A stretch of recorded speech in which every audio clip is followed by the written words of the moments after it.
حضور کے دشمن کو بے نقاب کرتا ہے، حضور کی فضیلت بیان کرتا ہے۔ یہ طریقہ ہے، یہ قرآن پاک کا اسلوب ہے، اور یہ ریگولر بات ہے، اس کی بہت دلیلیں ہیں قرآن پاک کی آیتوں سے۔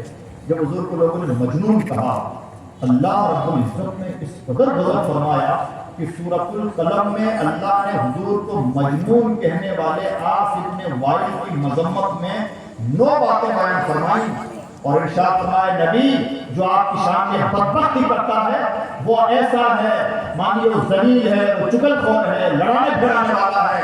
اور آخر میں جا کے اللہ نے ارشاد فرمایا سچی بات تو یہ ہے کہ وہ ہمارا تعلق ہے۔ آج تک جو گستاخ رسول ہے، گستاخی رسالت بعد میں ہے، لطفے کی خرابی پہلے ہے۔ عجب بات، گستاخی رسالت یہ لطفے کی خرابی کا نتیجہ ہے۔ اللہ کے کلام نے گستاخان رسول کو بے نقاب کیا ہے۔ گستاخی رسالت کسی صورت میں اللہ رب العزت کی بارگاہ میں منظور نہیں۔ تو جب تو حضور کو پہلے اس طرح سے انہوں نے ٹارچر کیا، لفظی طور پر اس طرح سے بدنام، لیکن وہ خود مان گئے کہ محمد کو لفظوں سے بدنام نہیں کیا جا سکتا۔ اب اوپر کا کرنا، سیکنڈ درجہ جو ہوتا ہے، کہنے لگا محمد کو کچھ پیڑت کرنا پڑے گا، سزائیں دینی پڑیں گی۔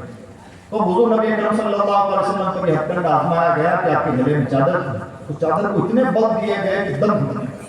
چھوٹا ظلم ہے۔ ہم اور آپ سب جانتے ہیں کہ انسان دشمنی کرنے میں بھی ایک اسٹینڈرڈ برقرار رکھتا ہے۔ جیسے مان لیجیے آپ کسی سے دشمنی پالیں، کورٹ کچہری میں گھسیٹ لیں گے، لیکن انسان ایسا نہیں کرتا کہ دشمن کے منہ پہ تھوک دے۔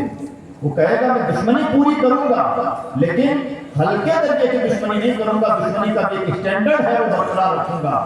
میرے نبی کے دشمن اتنے گئے گزرے اور ہلکے درجے کے تھے کہ وہ دشمنی کے اسٹینڈرڈ بھی بھول گئے تھے۔ حضور سجدے میں ہیں، ایک دشمن آیا اور اونٹ کی ناپاک اونٹ بھی حضور کی پیٹھ پر لا دی۔ کیا کوئی اس لیول کی دشمنی کرتا ہے؟ یہ کیا گیا ہے۔ جب لگا کہ اس سے بھی محمد ہمت نہیں ہاریں گے تو اس سے اوپر کا درجہ، اب محمد کے پریوار کو، خاندان کو پیڑت کیا جائے، انہیں طرح طرح کی یاتنائیں دی جائیں، انہیں سزائیں دی جائیں، یا انہیں گھریلو طور پر، جب انسان باہر سے نہیں ٹوٹ پاتا تو گھریلو طور پر توڑنے کی ناکام کوششیں ہوتی ہیں۔ تو اب حضور کو توڑنے کے لیے جو کوششیں ہوئی، وہ کوششیں کیا ہوئی؟ توجہ کے ساتھ ہوئی۔ کوشش یہ ہوئی کہ حضور نبی اکرم صلی اللہ علیہ وسلم کی 2 بیٹیوں کو طلاق دلوائی گئی۔